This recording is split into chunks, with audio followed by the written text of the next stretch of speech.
Even today I'll discuss about AC voltage applied to LCR circuit. So this is the LCR circuit.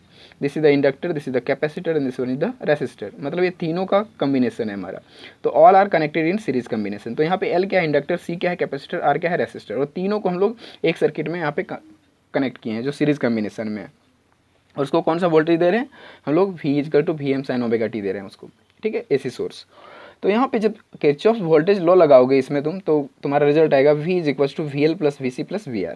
ठीक है, जहाँ पे V क्या है VM sin omega t, VL क्या है LdI/dt, VC क्या है Q/C और VR क्या है IR के बराबर. ऐसा हम लोग पहले से भी इसका वैल्यू जान रहे हैं.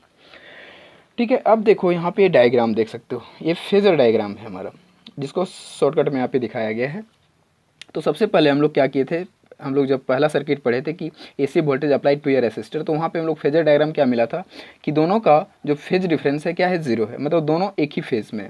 तो यहाँ पे दोनों को एक ही लाइन में इसलिए दिखाया गया है कि current and voltage both are in same phase. Second one, ये कैपेसिटर है. कैपेसिटर देखो करंट इधर है, इधर वोल्टेज है, मतलब 90 डिग्री, ये 90 डिग्री क्या कर रहा है, 90 डिग्री यहाँ पे इसका लीड हो रहा है. ठीक है, लीड करना मतलब देखो इस वोल्टेज को हम करंट की तरफ ले जाएं तो हमारा क्या होगा यहाँ पे कि करंट जो है वो क्या कर रहा है, करंट आगे है, किससे, वोल्टेज से आगे है. नेक्स्ट वन, उसके बाद है तुम्हारा वोल्टेज लेग्स बिहाइंड.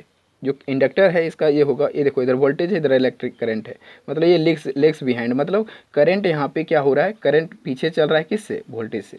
तो ये चीज़ यहाँ पे इंडिकेट कर रहा है हमारा. तो this one is the lags behind, this one is the leads from the current and this is the same phase, मतलब करंट और वोल्टेज दोनों सेम फेज में. तो उसको कुछ शॉर्टकट में इस तरह से इंडिकेट यहाँ पे किया गया है.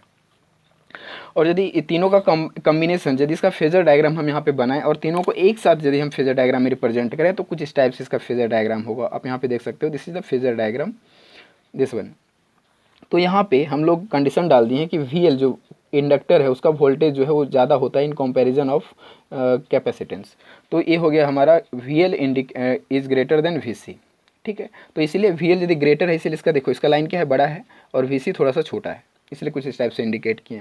और यहाँ पे ये फेज में देखो क्या है, करंट और साथ ही साथ रेसिस्टेंस है. मतलब यहाँ पे हम क्या दिखा रहे हैं आपको कि देख सकते हो करंट इस डायग्राम में, सबसे पहले यहाँ पे देख लो कि करंट सब हॉरिजॉन्टल है इधर, मतलब करंट जो है सब लेफ्ट टू राइट डायरेक्शन में.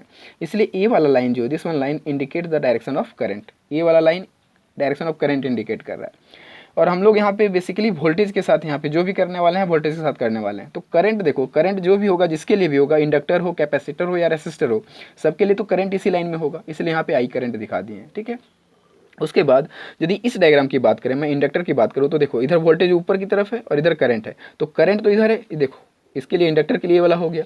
सेकंड वन देखो वोल्टेज किधर है इसका, कैपेसिटर के लिए डाउनवर्ड है, डाउन डायरेक्शन में. तो देखो ये VC, ये डाउनवर्ड हो गया.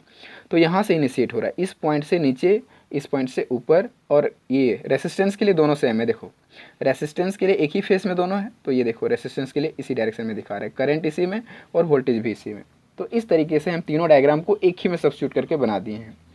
ठीक है, अब आपको तीनों डायग्राम यहाँ से कट करके निकालना चाहो तो निकल जाएगा. देखो ये वाला हो गया इंडक्टर के लिए, ये वाला हो गया कैपेसिटर के लिए, और ये सीधा लाइन हो गया तुम्हारा किसके लिए, रेसिस्टर के लिए.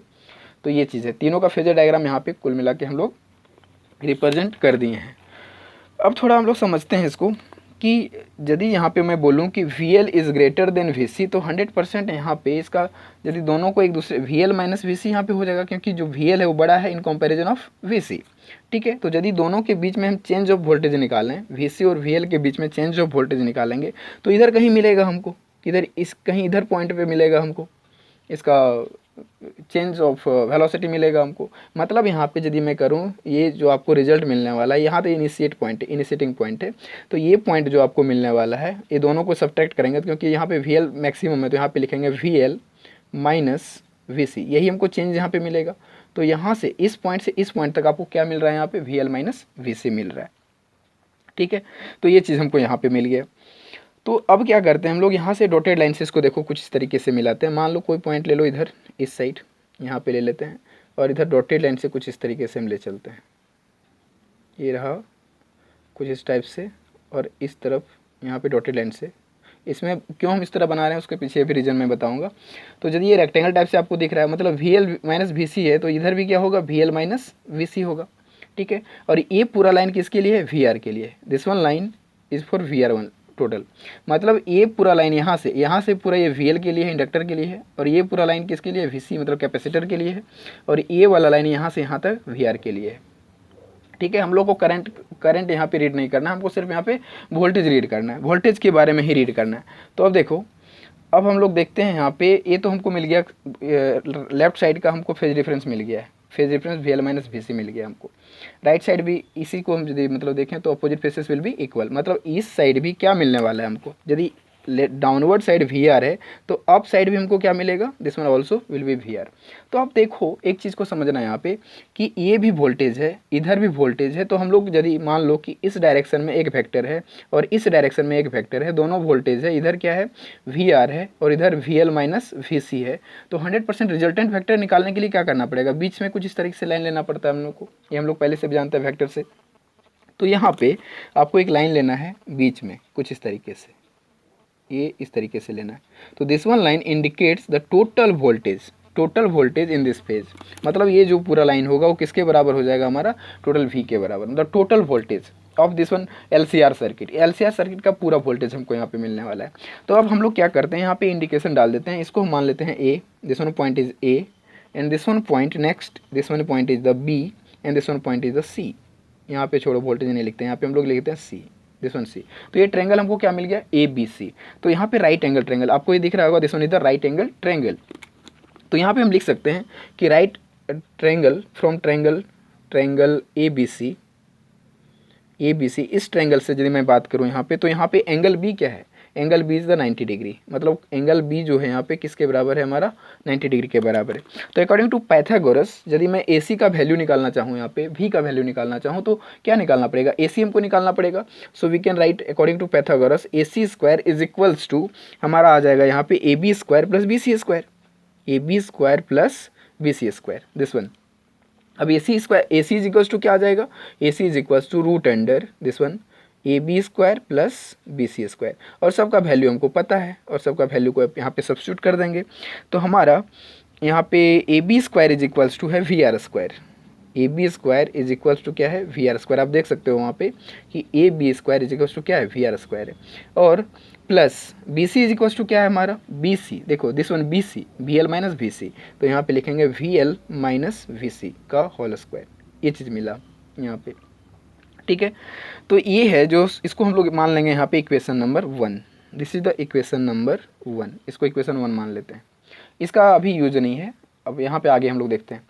तो ये हमको जो मिल गया AC किसके बराबर है, V के बराबर है, मतलब V का वैल्यू यहाँ पे हमको मिल चुका है, V is equal to this one, equation number 1।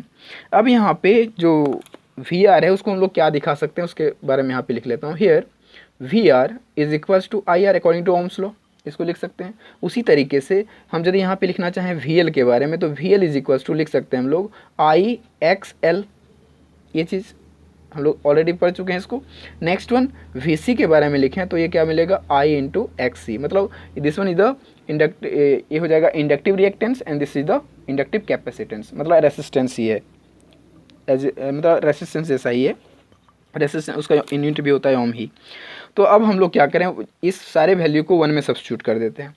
तो 1 में सब्स्टिट्यूट करेंगे तो हमारा रिजल्ट क्या आएगा, यहाँ लिखेंगे from equation 1 we can write here V is equals to root under, हमारा क्या वैल्यू है देखो, VR के जगह पे पुट करेंगे IR, तो ये हो जाएगा IR to the power of square, this one क्योंकि स्क्वायर में है यहाँ पे, प्लस VL की जगह क्या है IXL, तो यहाँ पे लिखो IXL माइनस क्या है VC की जगह क्या है हमारा, VC की जगह पे हमारा है IXC to the power of whole square.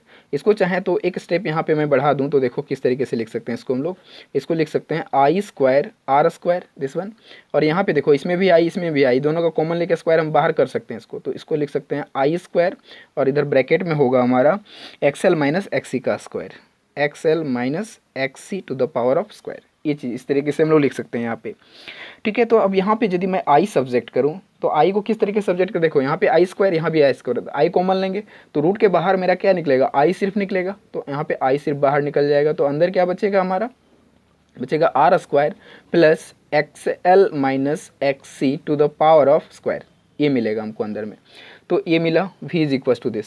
अब यहाँ पे i को यदि मैं सब्जेक्ट करूँ तो हमारा रिजल्ट क्या मिलेगा, देखो i को सब्जेक्ट कर रहे हैं यहाँ पे, तो i इज इक्वल्स टू, इसलिए i is equals to v divide by क्या होगा, root under R square plus XL minus X to the power of square. ये मिला वैल्यू हमको यहाँ पे, ठीक है।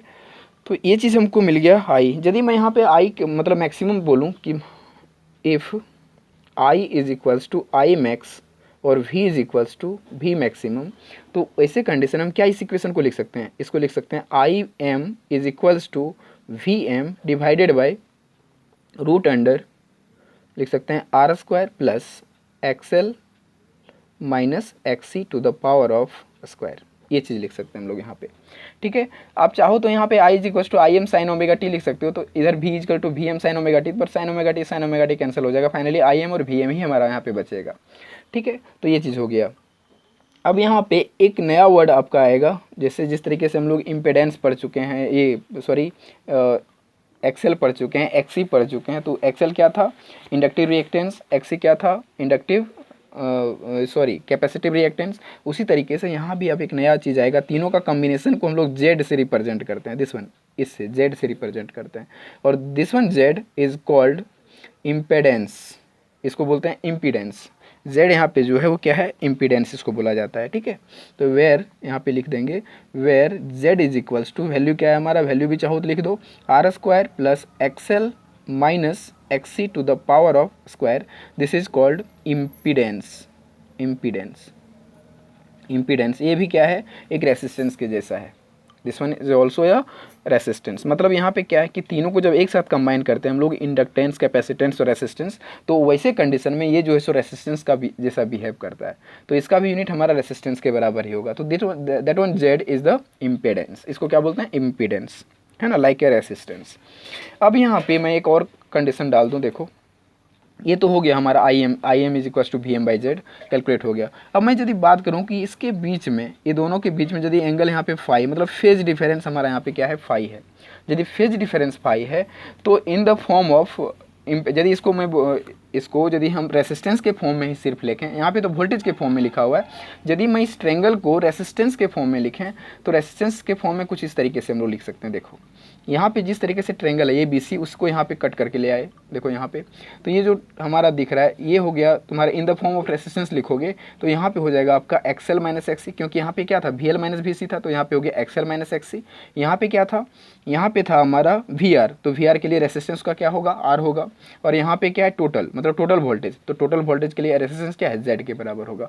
So this one will B impedance. तो ये ग्राफ यहाँ पे हमारा डायग्राम बनेगा, मतलब ट्रेंगल जो बनेगा सो कुछ इस टाइप से बनेगा, जिसको बोलते हैं impedance diagram, this one is the impedance diagram, ठीक है। तो यहाँ से हम लोग फेज, यहाँ पे फेज डायग्राम, फेज एंगल कितना है हमारा, फाई है, तो यहाँ से तुम चाहो तो टेन थीटा निकाल सकते हो, टेन फाई निकाल सकते हो। तो टेन फाई हमारा क्या आएगा, देखो यहाँ पे टेन फाई कैलकुलेट करना है तो आपका आ जाएगा tan phi is equals to P by B होता है इसका, तो पी हमारा यहाँ पे क्या है, XL minus XC divide by क्या होगा, Z, XL minus XC divide by Z आपका आएगा यहाँ पे रिजल्ट, मतलब सॉरी जेड नहीं आर आएगा, XL minus XC divide by are.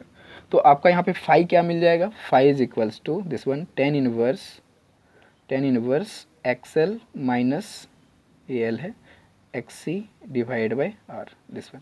ये हमारा मिल गया phase difference. Phase difference calculate करना है तो ये फार्मूला को हम लोग यूज करेंगे, ठीक है। तो ये इम्पेडेंस डायग्राम है और this one is the phase difference, phi is the phase difference, this one.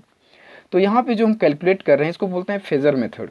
ये जो फर्स्ट हम यहाँ पे जितना भी अभी कैलकुलेट किए उससे जो करंट हम लोग फाइंड किए आई इज इक्वल्स टू, ये जो फाइनल इक्वेशन हमारा यहाँ पे यदि मैं बात करूँ फेजर डायग्राम का, तो फाइनल इक्वेशन करंट ही हमको फाइनली करंट ही कैलकुलेट करना होता है। तो this one the value of current I M is equals to V M divide by R square plus XL minus XC to the power of whole square. In the form of impedance लिखना है तो कुछ इस तरह लिख सकते हैं हम लोग, ठीक है। तो ये चीज़ हो गया जो हम लोग, ये जो मेथड था ये कौन सा मेथड था, फेजर मेथड। और अब सेकेंड मेथड हम लोग जो कैलकुलेट करने वाले हैं सेकेंड मेथड से, that one second method will be, second method जो हमारा है वो है एनालिटिकल मेथड। एनालिटिकल मेथड में सिर्फ कैलकुलेशन वहाँ पे हम लोग देखेंगे, ओनली कैलकुलेशन। तो देखो क्या चीज़ है वो किस तरीके से हम लोग कर सकते हैं, तो उसके लिए हम एनालिटिकल मेथड, देखो यहाँ पे ये रहा analytical method, this one is the analytical method. तो इसमें भी डायग्राम तो वही होगा हमारा जो ऑलरेडी पहले से है, उस डायग्राम तो वही हम लोग यहाँ पे बनाएंगे, दिस वन डायग्राम यहीं पे यहाँ पे काम करेगा। तो हमारा पहला इक्वेशन जो है v equal to V L V C plus V R, वही चीज़ यहाँ भी होगा हमारा इक्वेशन एज इट इज़। ठीक है, अब यहाँ पे वैल्यू जो हमारा पुट किया हुआ V M sine omega T, तो ये भी एज इट इज़ रहेगा, इसमें भी कोई चेंजेस नहीं है। तो अब इसको हम लोग आगे बढ़ाएंगे, इस इक्वेशन को यहाँ पे, इस इक्वेशन को हम लोग आगे बढ़ाएंगे। तो देखो इस इक्वेशन को आगे बढ़ाने के लिए क्या करना है हमको, एनालिटिकल मेथड में किस तरीके से कैलकुलेट करते हैं उस चीज़ को समझना है थोड़ा ध्यान से। यहाँ पे देख सकते हो L D I upon D T है plus Q divide by C है प्लस आई आर है। तो अब क्या हम लोग जानते हैं, we know I is equal to D Q by D T होता है, चार्ज पर यूनिट टाइम होता है। तो इस वैल्यू को यदि मैं यहाँ पे सब्स्टिट्यूट कर दूँ, इस इक्वेशन में सब्स्टिट्यूट कर दूँ, इसके ऊपर वाला इक्वेशन में सब्स्टिट्यूट कर दूँ, तो देखो क्या रिजल्ट आता है। दिस वन लेफ्ट साइड तो चेंज नहीं होगा, V M sine omega T ही रहेगा। और यहाँ पे देखो आई है, इस जगह पे आई के जगह हमको क्या पुट करना है, D Q by D T. तो इसको क्या कर देगा, D by D T already है वहाँ पे, यदि उसके जगह पे D Q by D T लगेगा तो हमारा हो जाएगा D two Q divide by D T square, double differentiation of charge divide by time, square of time. Next one plus Q by C है, जिट इसको कॉपी कर दिए, प्लस आई आर है, आर आई भी लिख सकते हैं इसको, मतलब आर को पहले लिखे और आई के जगह क्या होगा हमारा D Q by D T. तो इस इक्वेशन मतलब एक इक्वेशन यहाँ पे बन गया। और ये इक्वेशन जो दिख रहा है आपको यहाँ पे, ये डिफरेंशियल इक्वेशन है। In this one differential equation, एक इक्वेशन जो है वो सिमिलर है किसी से, वो सिमिलर है जब हम लोग सिंपल हार्मोनिक मोशन पढ़ रहे थे, वहाँ पे हम लोग फोर्स्ड ऑसिलेशन पढ़े थे, फोर्स्ड ऑसिलेशन क्लास 11th में हम लोग पढ़े थे फोर्स्ड ऑसिलेशन। तो वहाँ पे इस तरह का इक्वेशन मिला था, इस इक्वेशन को हम लोग बोलते हैं फोर्स्ड ऑसिलेशन इक्वेशन। ठीक है, तो इस यदि इस तरह का इक्वेशन वहाँ पे डिफरेंशियल फॉर्म में वहाँ पे मिला था, तो इस इक्वेशन में यदि हम सिंपल मतलब उस इक्वेशन को यदि मैं यदि रिमाइंड करूँ थोड़ा सा पीछे, आप 11th क्लास में जाके देखो तो आप कुछ इस टाइप का भी इक्वेशन आप देखे होंगे। मतलब वहाँ actually x is equals to X M करके इस तरह से लिखा रहता था, बट यहाँ पे चार्ज के फॉर्म में, इसलिए हम लोग कुछ इस तरीके से लिख सकते हैं। मतलब यदि ये फोर्स्ड ऑसिलेशन है तो उसके लिए एक इक्वेशन हम लोग लिख सकते हैं, जो जहाँ पे क्या है ये टोटल दिखा रहा है और ये क्या है मैक्सिमम दिखा रहा है, मैक्सिमम एम्पलीट्यूड दिखा रहा है, this one sine omega T plus theta. Theta क्या है, फेज डिफरेंस। ठीक है, theta is the phase difference. तो यहाँ पे फोर्स्ड ऑसिलेशन के लिए इस इक्वेशन को हम लोग लिख सकते हैं फॉर एम्पलीट्यूड।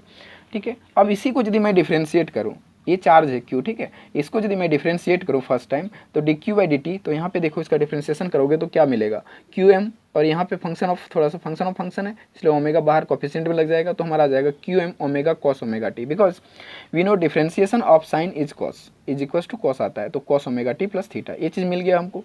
ओमेगा एक यहाँ पे फंक्शन ऑफ फंक्शन है इसलिए ओमेगा कोफिशिएंट में लग गया हमारा। आप इसको डिफ्रेंशिएशन करके देख सकते हो, इतना आएगा आपका रिजल्ट। अब इसको फिर से डिफ्रेंशिएशन कर दें, सेकेंड टाइम हम करेंगे यदि डिफ्रेंशिएशन, तो आपका रिजल्ट आएगा D two Q divide by D T square is equals to, अब जानते हैं कॉस का डिफ्रेंशिएशन होता है माइनस साइन, तो माइनस पहले ही लगा दिए हम। और देखो क्यू एम है, एक बार फिर इससे फिर ओमेगा एक कोफिशिएंट में लगेगा, तो एक ओमेगा पहले से था, एक ओमेगा फिर, अगर इसका डिफरेंशिएशन होगा फिर एक ओमेगा आएगा कोफिशिएंट में, तो ओमेगा इंटू ओमेगा क्या हो जाएगा, ओमेगा स्क्वायर। तो this one result will be Q M omega square sine omega T plus theta. तो ये रिजल्ट हमको यहाँ पे आ गया, D two Q divide by D T square. मतलब हमारे पास वैल्यू मिल गया, क्यू का मिल गया, D Q by D T का मिल गया, डबल डिफरेंशिएशन ऑफ चार्ज का, तीनों का मिल गया, और ये तीनों वैल्यू को हमको इक्वेशन 1 में सब्स्टिट्यूट करना है। क्योंकि यहाँ पे देखो D two Q by D T square है, क्यू भी है और D Q by D T है, तो तीनों इक्वेशन, ये जो तीनों हमारा वैल्यूज आया, तीनों वैल्यू को यहाँ पे हम सब्स्टिट्यूट करेंगे। तो देखो सब्स्टिट्यूट करने पर क्या रिजल्ट आता है, उस चीज़ को यहाँ पे हम लोग कैलकुलेट करेंगे। तो यहाँ पे लिखेंगे फ्रॉम इक्वेशन 1 और इसका वैल्यू को हम यहाँ पे सब्स्टिट्यूट करेंगे। तो हमारा क्या है, लेफ्ट साइड में है, वहाँ पे लेफ्ट साइड में V M sine omega T है इज इक्वल्स टू, हम वैल्यू डायरेक्ट सब्स्टिट्यूट करते हैं, एल है वहाँ पे, उसके बाद D T Q by D T square है, तो यहाँ पे सबसे पहले एल लिखते हैं और उसके बाद ये वाला टर्म है तो इसको यहाँ पे डायरेक्ट कॉपी कर देते हैं हम लोग। तो उसके बाद यदि मैं डायरेक्ट यहाँ पे कॉपी करूँ इसको, तो आपका रिजल्ट आएगा एल के बाद यहाँ पे क्या चीज़ है, माइनस, तो माइनस साइन पहले लगा देते हैं, उसके बाद एक क्यू एम ओमेगा स्क्वायर, फिर ये क्या है sine omega T plus theta, sine omega T plus theta, this one value. तो ये हमारा कंप्लीट हुआ फर्स्ट टर्म। सेकेंड वन क्या है, क्यू बाई सी, तो क्यू का वैल्यू को वहाँ पे क्या करना है, हमको सब्स्टिट्यूट करना है। तो क्यू का वैल्यू यहाँ पे सब्स्टिट्यूट करो, क्यू बाई सी है, तो क्यू देखो क्यू का वैल्यू हमारे पास यहाँ पे है, क्यू इज इक्वल्स टू क्या है, Q M sine omega T plus theta, तो यहाँ पे हो जाएगा हमारा Q M sine omega T plus theta divide by क्या है, सी है, तो इसको यहाँ पे लिख दिए क्योंकि क्यू बाई सी है यहाँ पे। नेक्स्ट वन प्लस आर ना, प्लस आर यहाँ पे लिखेंगे, प्लस आर, और साथ में है D Q by D T, R D Q by D T, तो इसका वैल्यू यहाँ पे हमारा है, उसको सब्स्टिट्यूट कर देंगे। तो हमारा क्या है, क्यू एम ओमेगा यहाँ पे क्यू एम ओमेगा, उसके बाद क्या है cos omega T plus theta, cos omega T plus theta, this one. इसको सब सब्स्टिट्यूट करने के बाद कुछ इतना रिजल्ट आया, ठीक है।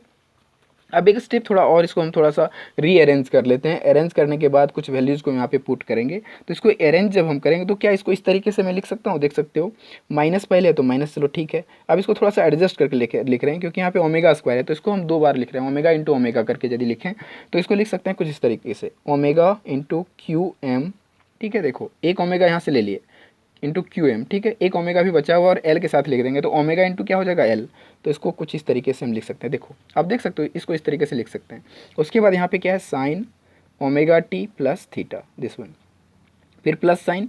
अब यहाँ पे देखो क्या करने वाले हैं हम लोग, इसको क्या 1/c लिख सकते हैं पहले, पहले 1/, क्योंकि इस सब का वैल्यू को हमको सब्स्टिट्यूट यहाँ पे 1/c वैल्यू को सब्स्टिट्यूट करना है, इसलिए हम इस तरीके से लिख रहे हैं यहाँ पे 1/c। उसके बाद जो वैल्यू उसको लिख दो वहाँ पे, कॉपी कर दो।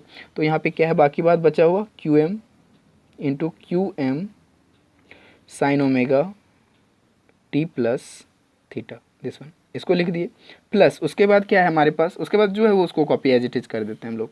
उसके बाद है आर क्यू एम ओमेगा, उसके बाद है cos omega T plus theta, this one, बाकी एज इट इज कॉपी कर दिए।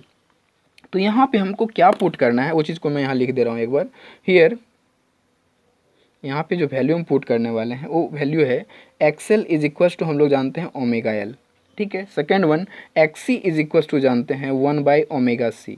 तो यहाँ से यदि मैं 1/c को मतलब 1/c को यदि मैं सब्जेक्ट करूँ तो 1/c क्रॉस मल्टीप्लिकेशन हो जाएगा एक्सी इंटू ओमेगा, ये वैल्यू। तो ये दोनों वैल्यू को इस इक्वेशन में हमको सब्स्टिट्यूट करना है, ऊपर वाले इक्वेशन में क्या करना है सब्स्टिट्यूट करना है।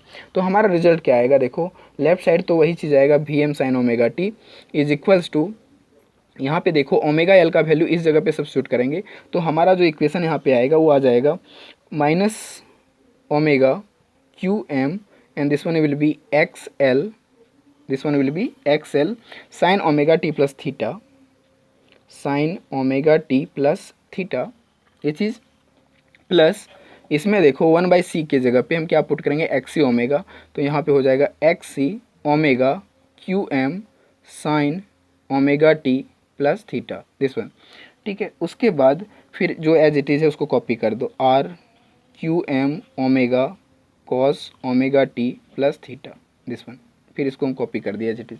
थोड़ा मैथमेटिक्स, इसका मैथमेटिक्स बहुत बड़ा है, थोड़ा एनालिटिकल मेथड में मैथमेटिक्स बहुत ज़्यादा कॉम्प्लिकेटेड है, इसलिए इसको आप ध्यान से देखना एक बार। तो अब देखो इस इक्वेशन में क्या कॉमन आएगा, इस इक्वेशन से हमारा क्यू एम ओमेगा देख सकते हो कि सब जगह पे है, Q M omega this one Q M omega, this one also Q M omega, सब यहाँ पे इसको कॉमन ले लेंगे हम लोग। तो यदि इसको कॉमन लेते हैं तो कुछ इसको कुछ इस तरीके से लिख सकते हैं, Q M omega will be common, now we can write here this one minus X L. उसके बाद क्या बचा है यहाँ पे minus X L sine omega T plus theta, sine omega T plus theta, this one value. उसके बाद plus यहाँ पे क्या है हमारा, ये तो बाहर निकल गया, बच गया यहाँ पे एक्सी और यहाँ पे बचेगा sign omega T plus theta, this one, ठीक है। यहाँ से ए बाहर निकल गया। अब इसमें क्या बचा, इसमें बचा सिर्फ R cos omega T plus theta, R cos omega T plus theta, तो ये चीज़ बचा यहाँ पे। तो इस तरीके से फिर आगे हम लोग बढ़ाते हैं स्टेप। जब आगे स्टेप बढ़ाएंगे तो यहाँ पे क्या करना है आपको, सो देखो यहाँ पे थोड़ा सा रीअरेंज कर लेते हैं हम लोग। रीअरेंज नहीं भी करोगे तो चलेगा, आप ऐसा करो क्यू एम ओमेगा आउटसाइड है, इसको सबसे पहले आउटसाइड ही लिखते हैं हम लोग, क्यू एम ओमेगा आउटसाइड। अब क्या करते हैं सबसे पहले आर वाले टर्म को यहाँ पे लिखते हैं। तो आर वाले टर्म को लिखेंगे तो क्या लिखेगा, R cos omega T plus theta, पहले उस टर्म को लिख दिए। अब यहाँ पे देख सकते हो कि sign omega T plus theta और यहाँ भी क्या है sine omega T plus theta, तो ये दोनों में कॉमन आ जाएगा। तो हमारा क्या होगा एक्सएल माइनस एक्सी लिख सकते हैं यहाँ पे, एक्सएल माइनस एक्सी लिख सकते हैं, या तो एक्सी, हाँ ये तुम्हारा क्या है एक्सी है ना, this one is the XC. एक मिनट, यहाँ पे क्या था पहला ये था this one omega L, XL था ना, दिस वन एक्सएल, तो एक्सी माइनस एक्सएल होगा यहाँ पे।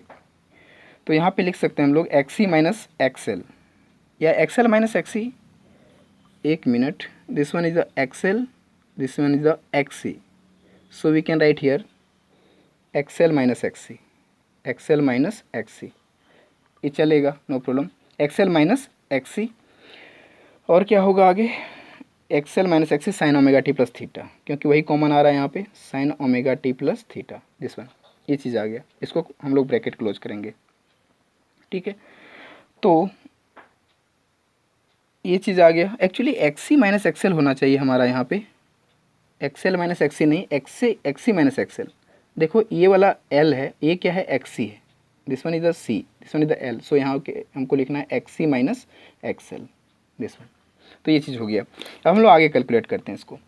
तो XC minus X L sine omega T आ गया। अब आगे इसको कैलकुलेट करेंगे तो ऐसा करो, जेड से मल्टीप्लाई भी कर दो और जेड से डिवाइड भी कर दो। इस इक्वेशन में यदि मैं जेड से मल्टीप्लाई और जेड से डिवाइड कर दूँ तो हमारा रिजल्ट क्या आएगा, देखो इसमें रिजल्ट आ जाएगा Q M omega into Z, और अंदर में क्या हो जाएगा हमारा, डिवाइड भी इसको करना है तो यहाँ पे हो जाएगा R divide by Z cos omega T plus theta, plus यहाँ पे क्या होगा XC minus XL divide by Z, ए ब्रैकेट क्लोज, यहाँ पे क्या है sine omega T plus theta, this one. इसको मल्टीप्लाई और डिवाइड करने से कुछ हमारा ये रिजल्ट आया, ठीक है, ब्रैकेट क्लोज।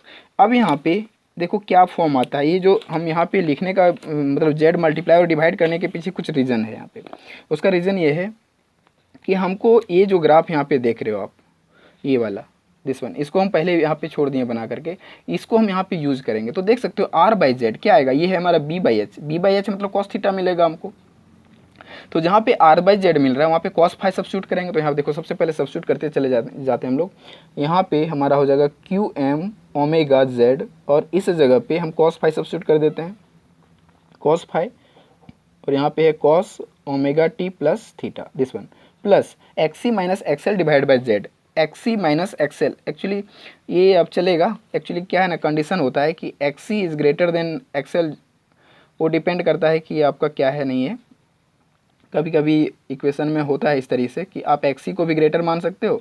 बहुत सारा बुक में क्या होता है ना, एक्सएल माइनस एक्सी लिखा रहता है, कहीं बहुत सारा बुक में एक्सी माइनस एक्सएल लिखा रहता है, मतलब कहीं पे इंडक्टर को ग्रेटर मानता है, कहीं पे कैपेसिटर को ग्रेटर मानता है, इससे कोई फ़र्क नहीं पड़ता। आप मान लो कि यहाँ पे एक्सी ही ग्रेटर है, ठीक है, तो एक्सी माइनस एक्सएल मान लेते हैं हम लोग यहाँ पे, या तो इक्वेशन में यदि कहीं गड़बड़ हुआ हो तो आप एक बार चेक कर लेना। तो XL minus XC divide by Z यहाँ पे है, तो एक्स ये क्या है मेरा पी बाई एच, तो पी बाई एच का मतलब क्या हुआ आपका, पी बाई एच का मतलब हो गया आपका साइन फाई, तो यहाँ पे हम क्या सब्स्टिट्यूट करेंगे, this one will be sine phi, और यहाँ पे हो जाएगा हमारा sine omega T plus theta, this one, ये चीज़ हो गया हमारा। तो अब यहाँ पे देखो कुछ हमको एक फंक्शन मिल जा रहा है एक तरीके का, वो फंक्शन क्या है, यहाँ पे एक फार्मूला हम लोग जानते हैं, that one formula is cos A into cos B plus sine A into sine B, ये फार्मूला से यहाँ पे सब इसका फार्मूला का इस cos A into cos B into sine B का फार्मूला होता है हमारा कॉस ए माइनस बी, ये फार्मूला होता है। तो इस फॉर्म में ये दिख रहा है आपको, यदि मैं इसको ए मान लूँ और इसको मैं फाई को बी मान लूँ, तो हमारा कुछ इस फॉर्म में यदि लिखना चाहें ऐसे कॉस ए माइनस बी के फॉर्म में, तो आपका जो यहाँ पे रिजल्ट आने वाला है वो कुछ इस टाइप से आएगा, क्यू एम ओमेगा जेड, और ये यहाँ पे जो है दिस वन, ये दोनों पूरा, ये तो पूरा फॉर्म में है, तो कॉस ए माइनस बी के फॉर्म में लिखाएगा, मतलब यहाँ पे हो जाएगा कॉस ए माइनस बी, मतलब ए के जगह है omega T plus theta, and this one will be phi, ये चीज़ हमारा रिजल्ट आया यहाँ पे। मतलब हम लोग यहाँ पे जो फाइनल रिजल्ट यहाँ पे पा रहे हैं, that one is the V, क्या चीज़ है, V M sine omega T plus theta, only omega T है, उसके बाद हमारा आ गया Q M omega Z, this one cos omega T plus theta minus phi, कुछ इतना वैल्यू हमारा आ गया यहाँ पे। मतलब इसको यहाँ पे अब हम लोग थोड़ा सा कंपैरिजन करेंगे इसमें कुछ, ये देखो ये इक्वेशन हमारा फाइनल आया है, फिलहाल फाइनल अभी इसको नहीं बोल सकते, बट यहाँ तक आया है। नाउ अब हम लोग यहाँ पे कुछ अलग करने वाले हैं, देखो क्या करना है हम लोग को। Now we can write here, actual में देखो ये वी एम मैक्सिमम है term, this one V M maximum, और यहाँ पे ये टर्म क्या हो जाएगा हमारा maximum, Q M omega Z, because देखो यहाँ पे साइन ओमेगा टी, यहाँ पे cos omega T plus this one, मतलब ये इसके लिए मैक्सिमम है, ये इसके लिए मैक्सिमम है, दोनों हम लोग एक दूसरे को इक्वेट कर सकते हैं यहाँ पे। तो इसको दोनों को इक्वेट यदि करें तो यहाँ पे V M is equals to हमारा फॉर्म क्या मिल जाएगा, V M is equals to, हम यहाँ पे डायरेक्ट लिख सकते हैं Q M omega into Z, इसको लिख सकते हैं, बिकॉज बोथ आर एम्पलीट्यूड को हम यहाँ पे क्या कर रहे हैं, इक्वेट कर रहे हैं। तो ये चीज़ आ गया। अब अकॉर्डिंग टू ओम्स लॉ क्या बोलता है, according to Ohm's law V is equal to क्या होता है आई आर, या फिर यदि हम यहाँ पे इम्पिडेंस के फॉर्म में लिखें तो क्या लिखाएगा आई इंटू जेड, क्योंकि Z भी एक रेसिस्टेंस है, तो V is equal to I Z के बराबर होगा। तो यहाँ पे देख सकते हो कि दिस वन V और यहाँ पे Z है, इम्पिडेंस के फॉर्म में है, तो 100% यहाँ पे जो बचा हमारा दिस वन टर्म, इसको हमको क्या लेना पड़ेगा, करंट के फॉर्म में लेना पड़ेगा। मतलब we can write here VM is equal to I Z, this one I Z direct लिखना पड़ेगा हमको यहाँ पे। मतलब ये मैक्सिमम क्यू एम ओमेगा है, तो मतलब इसको मैक्सिमम करंट मान लेते हैं। तो V M is equals to I M Z के बराबर। एक क्यों आ रहा है इस तरीके से, इसको भी मैं आपको समझा दूंगा अभी।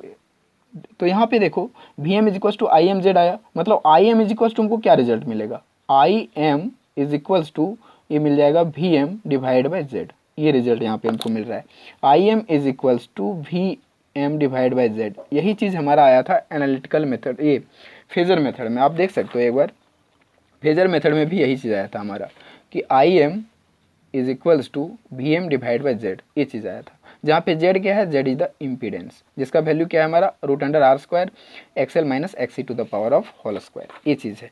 तो आप जेड की जगह उस वैल्यू को सब्स्टिट्यूट कर सकते हो। यदि इसके जगह सब्स्टिट्यूट करोगे जेड का वैल्यू, तो आप क्या लिख सकते हो, V M divide by root under R square plus XC minus XL, या तो एक्सएल माइनस एक्सी कुछ भी आप लिख सकते हो, इज इक्वल्स टू मतलब का होल स्क्वायर, ये चीज़ है। मतलब ये डिपेंड करता है एक्सी माइनस एक्सएल और एक्सएल माइनस एक्सी आप किसको ग्रेटर मान रहे हो, ये डिपेंड करता है, ठीक है।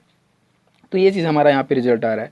तो I M is equal to V M divide by R square this one. मतलब ये फाइनल रिजल्ट, मतलब यहाँ से क्या आपको पता चल रहा है कि एनालिटिकल मेथड में सॉल्व करो या फिर फेजर मेथड से सॉल्व करो, दोनों ही कंडीशन में आपको जो करंट का वैल्यू आ रहा है वो क्या मिल रहा है, हमको सेम मिल रहा है। दोनों ही कंडीशन में करंट का वैल्यू हमको क्या मिला, सेम मिला।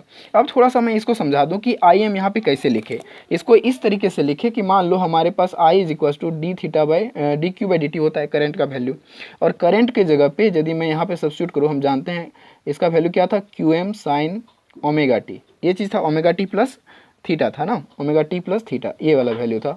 इसको यदि मैं इसको डिफ्रेंशिएट करता हूँ तो हमारा वैल्यू आता है आई इज इक्वल्स टू ये आ जाएगा क्यू एम, और इससे एक ओमेगा डिफ्रेंशिएशन करने के बाद बाहर आएगा और बचेगा यहाँ पे sine omega T plus theta, this one, ये वैल्यू मिल रहा है हमको। मतलब यहाँ पे देख सकते हो आप कि दिस वन आई, और ये क्या है, मैग्नीट्यूड है इसका, मतलब ये क्या होगा maximum, I is equals to I M sine omega t, हम लोग यही जानते हैं ओमेगा टी प्लस थीटा हो या जो भी हो उसके, मतलब ये मैक्सिमम है। और ये आई एम यदि है तो 100% देखो यहाँ पे आई एम के बराबर हमारा क्या है, Q M W, this one Q M W, और यही चीज़ को यहाँ पे देख सकते हो आप, I M is equals to Q M W, I M is equals to Q M W. मतलब यहाँ पे हम डायरेक्ट बता सकते हैं कि आई एम जो है वो किसके बराबर है, क्यू एम डब्ल्यू के बराबर है, दिस वन, ठीक है। तो इस तरीके से भी आप यहाँ पे समझ सकते हो इस चीज़ को। तो ये हमारा फेजर मेथड से भी देखें तो हमारा यही रिजल्ट आया, और एनालिटिकल मेथड से देखें तो यही हमारा रिजल्ट आया। थोड़ा एनालिटिकल मेथड कॉम्प्लिकेटेड है, इसलिए don't worry about that. So this is all about of the today lecture. So thank you for watching.